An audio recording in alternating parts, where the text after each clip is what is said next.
I was sitting in my car on a busy highway and I had a decision to make: stay in this job that was slowly killing me or quit with nothing else lined up. So I did what I've been taught to do. I prayed. I asked God for a sign. I waited for a clear answer. And you know what I got? Silence. And this gnawing feeling in my gut that wouldn't go away. I didn't know it then, but that moment, sitting in that car, sitting in crazy traffic, feeling like I was just not hearing God's direction, that was discernment. The real kind, not the fairy tale version that I would hope for or maybe had been taught. And it's taken me decades to understand discernment isn't about getting a clear answer from God.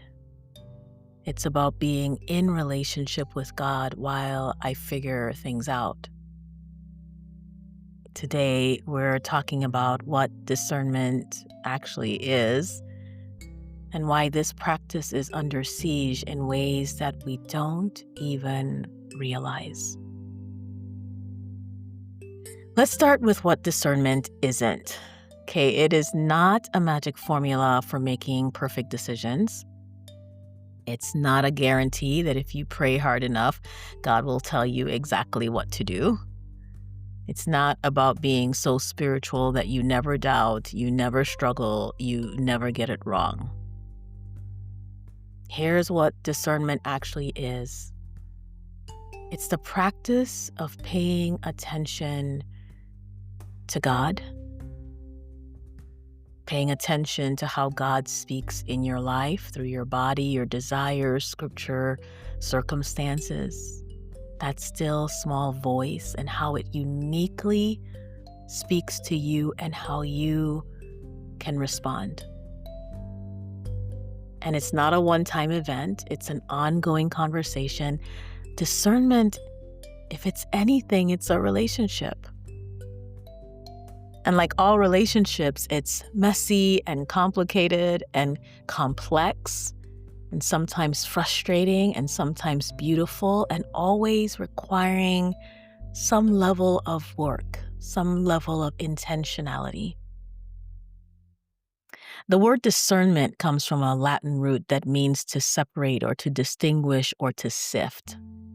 It's about learning to tell the difference amongst the many voices and honoring that God's voice is the voice that you want to hear, and your voice is the voice that you want to most have in conversation with God's voice.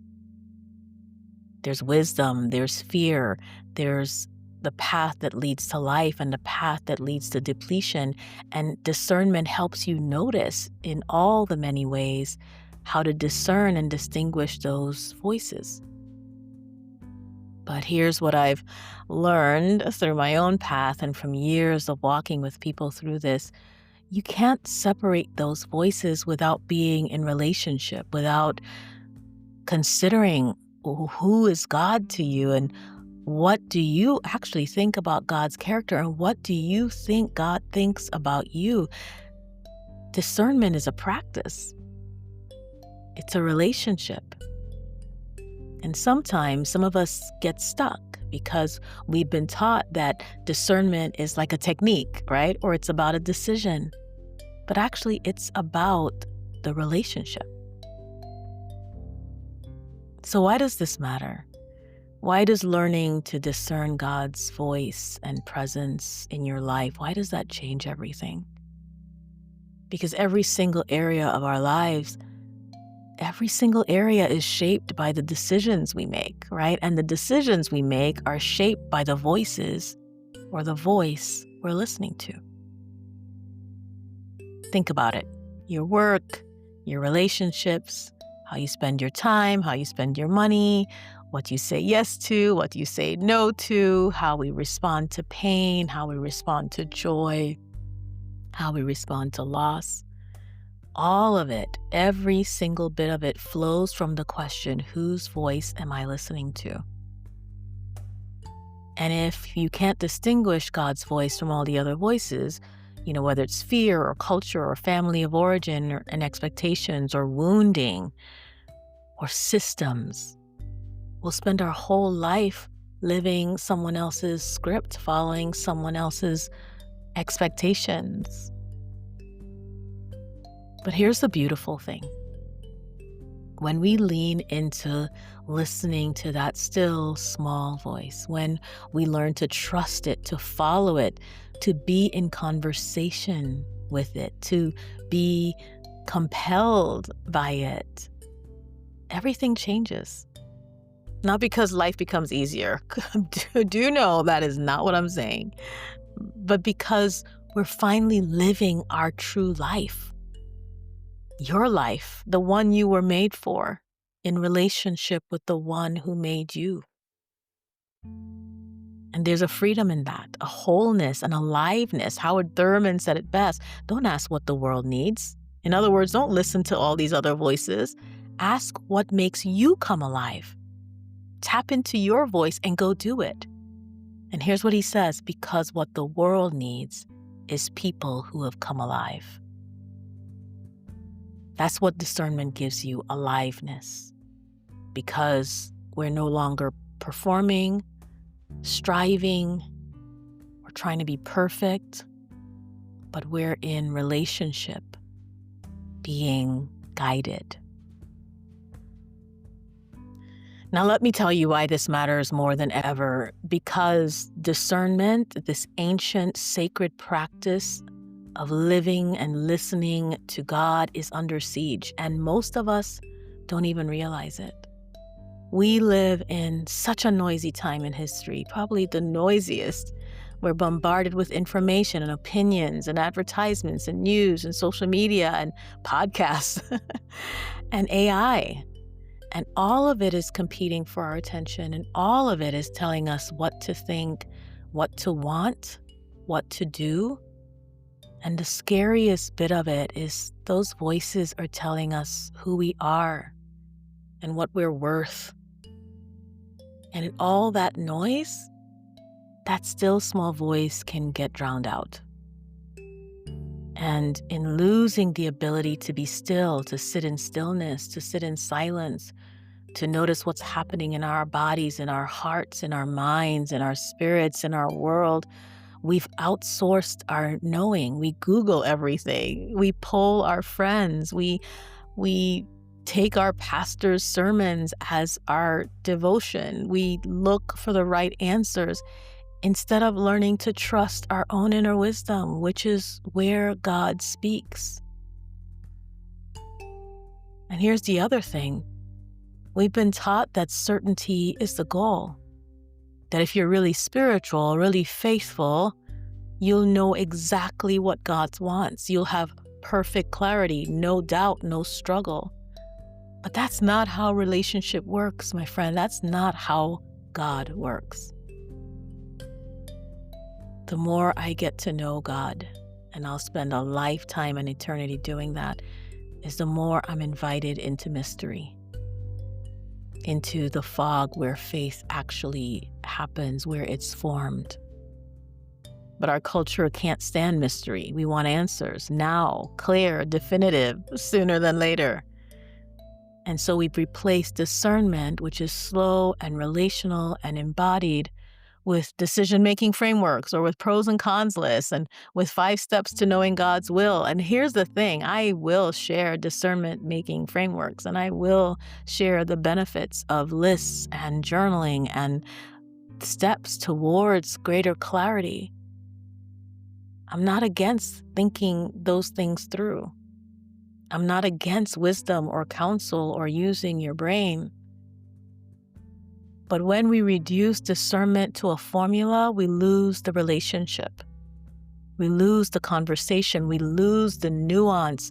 We lose the intimacy of actually being with God, with community, with ourselves in the not knowing. And that's what's under siege, the relationship itself. And entire systems thrive on our distraction. They thrive on our sense of inadequacy, our sense of being afraid of missing out, our sense of needing answers right away. So if discernment is about relationship, what does that relationship require? And I am going to give you a list now. And this list is not something you can just sprinkle fairy dust over and ta-da, you have relationship. First, it invites us to presence. We have to show up. You can't be in a relationship with someone that you're avoiding or ignoring or dismissing or taking advantage of.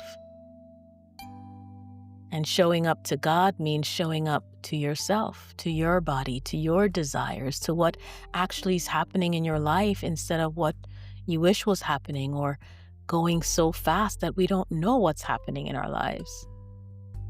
We're so busy, we don't even know what we are sensing, what we want, what God is inviting us to, and that spiritual nudge, that calling forward. It feels so foreign because we're moving so fast. We're not showing up. We're not pausing long enough to be with. Something else I think is important is honesty. You can't have a real relationship without truth-telling. And that means being honest with God about what you actually think and how you actually feel and what you actually want and how you're actually hurt or disappointed, what you're angry about, what you're afraid of, what you're not feeling. And it's not the sanitized spiritual version, it's the real version. God is not afraid of our honesty. It's our performance that keeps us from really engaging a real, honest, authentic relationship with God. And practice. Now, I really want to be careful here because someone just wants me to throw a spiritual practice at them, and I wish it was that simple. This isn't something you do once, and it isn't a one-size-fits-all. When I say practice, I mean that you're just learning to recognize God's voice the way you learn to recognize anyone's voice, and that's by spending time together in the way that's authentic to you. I want to challenge you. How do you experience God? How do you listen? How do you pay attention? What feels fun to you? Is it nature? Is it walking in the forest? Is it listening to music? Is it journaling? Is it dancing? How do you connect with the presence of God? When do you sense it most strongly?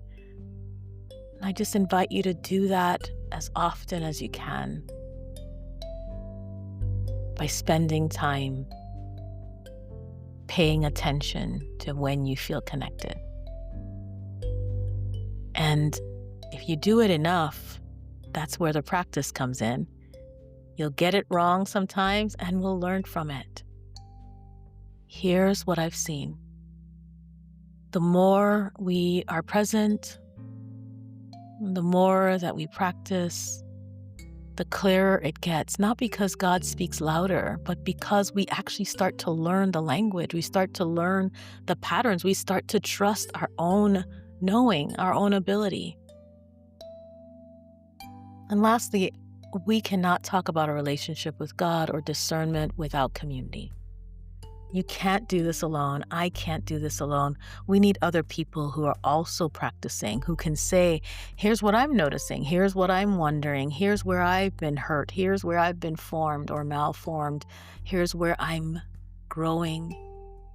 Not for them to tell us what to do, but to help us hear what we might be missing, to be witnesses of our own brilliance, of our own beauty, of our own giftedness, of our own blind spots. We all have ways in which we are unable to see truthfully, or where we have been wounded, or where our fear distorts what we hear, and community helps us see clearly. Like the African proverb says, that two walk together so that one can blow the dust off the other's eyes. We help each other stay honest and help each other see clearly, and we help walk each other home.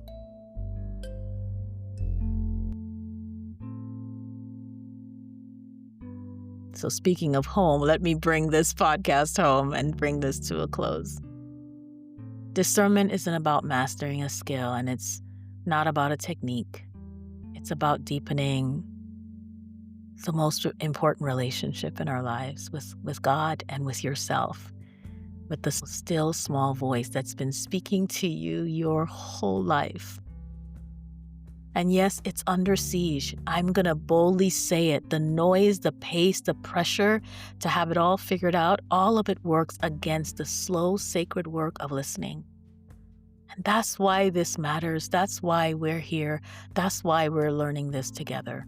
Because the world needs people who know how to listen, who trust their inner knowing, who are being guided deeper than the fear or the culture or performance.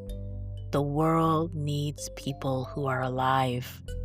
And aliveness comes from being in relationship with the one who made you. So here's what I'm inviting you to this week. Find 5 minutes, just 5. Turn off your phone. Sit somewhere quiet, walk somewhere beautiful, go around the block and just simply whisper, God, what do you want me to notice today? And then listen, not for a booming voice, for a whisper, a nudge, a sense, an image, a phrase, something in your body, a scripture, a reminder of something that has been there all along that won't leave you alone. Don't judge it, don't analyze it, just notice it. That's discernment. That's the beginning of the conversation. That's the practice. And that helps us to discern God's voice and discover your own. That's the journey, friend. Before we close, let us breathe together. I'm here with you. I invite you to notice what's stirring in all that you've heard today, what glimmers, what wants, what seeks your attention. And let it settle.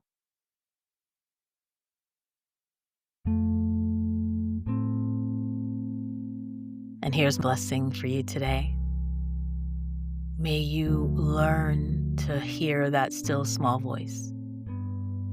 May you trust that discernment is relationship and not a formula.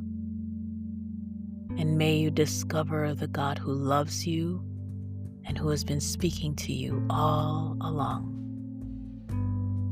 You are guided. You are held. You are home.